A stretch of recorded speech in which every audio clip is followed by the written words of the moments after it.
পরিষদ সবার সেরা পরিষদ উন্নয়ন পরিষদ উন্নয়ন পরিষদ সবার সেরা পরিষদ সবার সেরা পরিষদ উন্নয়ন পরিষদ যুব দলের পক্ষ থেকে লাল গোলাপ শুভেচ্ছা গ্রামের পক্ষ থেকে লাল গোলাপ শুভেচ্ছা নদীপ ভাইয়ের পক্ষ থেকে লাল গোলাপ শুভেচ্ছা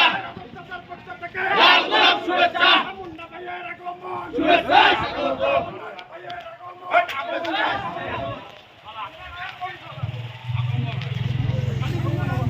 উন্নয়ন পরিষদ সবার সেরা পরিষদ সবার সেরা পরিষদ উন্নয়ন পরিষদ উন্নয়ন পরিষদ সবার সেরা পরিষদ সবার সেরা পরিষদ উন্নয়ন পরিষদ গ্রামের পক্ষ থেকে লাল গোলাপ শুভেচ্ছা যুব দলের পক্ষ থেকে লাল গোলাপ শুভেচ্ছা নদীপ ভাইয়ের পক্ষ থেকে লাল গোলাপ শুভেচ্ছা উন্নয়ন পরিষদ সবার সেরা পরিষদ সবার সেরা পরিষদ উন্নয়ন পরিষদ উন্নয়ন পরিষদ সবার সেরা পরিষদ সবার সেরা পরিষদ উন্নয়ন পরিষদ গ্রামের পক্ষ থেকে লাল গোলাপ শুভেচ্ছা যুব দলের পক্ষ থেকে লাল গোলাপ